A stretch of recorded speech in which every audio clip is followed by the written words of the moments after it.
answer her question, so I raised my hand. And by teacher rules, you go. Actually, my response had to do with you. Oh. So me and Caitlin we were joking. No, it's a good thing. It's a good thing. So we were joking a little bit earlier about how we're both arts educators, but kind of go in completely different places. Yeah. I tend to work with students who are underserved, whether that's socioeconomically, because they have disabilities, various places like that. And Caitlin, where do you work? I'm at Madonna Academy, which is a private Catholic school. And so, we can't change the climate of where our students go to school. We can't at this point. Perhaps we can achieve that, but right now in actionable change, we can't do that. So for me, one thing that, as I've kind of taken a step back with this recent election, figured out what I can do for my students, is I think integrating my practice as a teaching artist to try and reach a majority of students. Because right now our two experiences are so vastly different.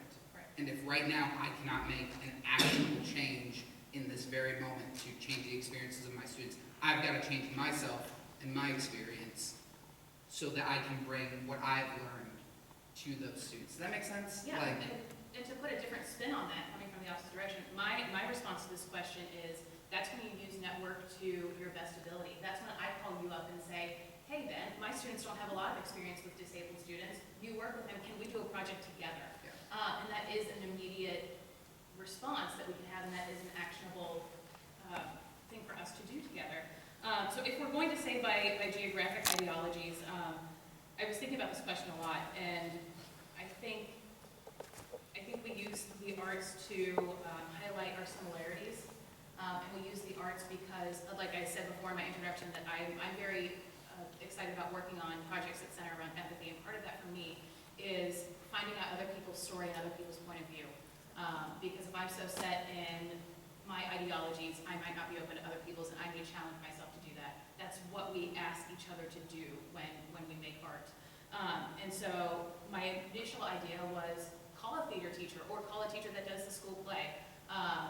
If you're in a suburban area into a rural area, and do a project together. Have a conversation with those classmates where you sit down and you're willing to hear each other's stories. And I think that's how you start mending those divides, is just by validating that people have feelings and people have a reason they feel anger, if they are angry or do they feel left out, and then you see what we can do together. And it's not, it's not like there's a program out there that I can say, oh, we're going to go do this, but I think if we start there.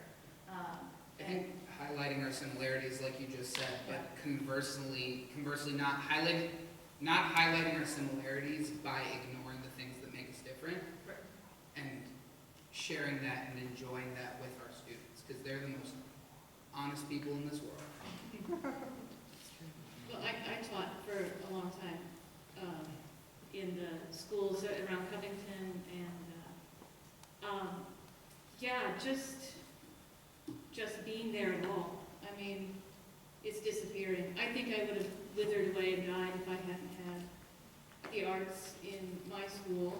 I was in band, I was in theater, I was in choir, I was in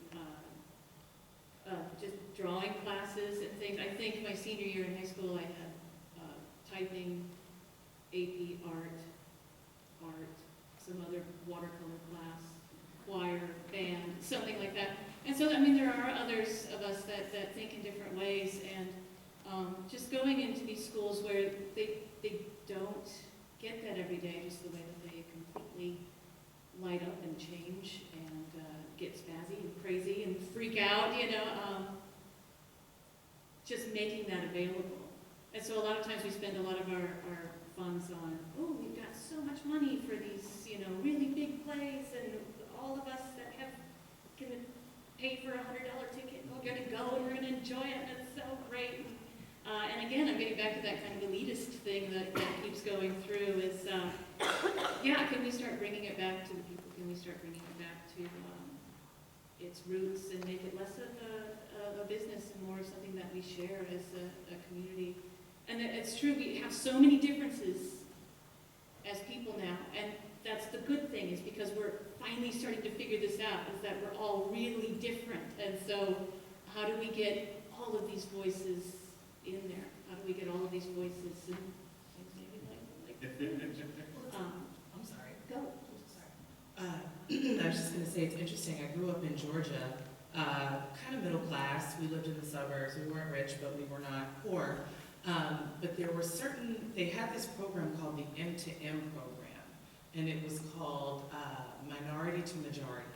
And so they would put these programs in these inner city schools and bus kids there for the programs. So some of the programs were for gifted students, some of them were for foreign language, and one of them was for performing arts. So they put a performing arts program in a school, a high school in the inner city. I mean, the school was in the hood, like the real hood. I was like culture shocked.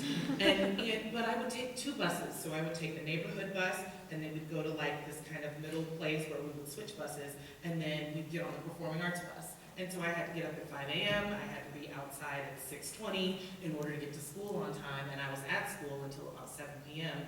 But it was because I was able to go to this arts program, and I don't know if they're still doing it or not, and I don't know if it was effective. But the cool part about that program was that the kids in that school that were not in performing arts were fascinated by the things we were doing. That we would perform at assemblies, we would do plays there, and they would bring their parents, and they'd be like, yo, this girl in my class, she in this play and she can sing. You know, like it would just be, it's amazing that, yes, you have drama club and things like that, but the way that they figured out how to actually bus these kids to all of these different things, it was kind of fascinating. So I don't know if, I don't know the data or the statistics on a program like that, but I got to meet a bunch of different people. I wasn't only around people of my own socioeconomic status, and I still have those friends to this day. It was eye-opening, it was lecturing. Now to piggyback. It's good work.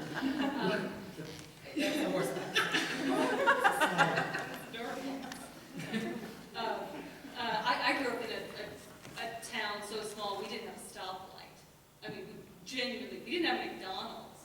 It was awful. Those 2 things are equated. It's like, did you have a stoplight? No. Did you have McDonald's?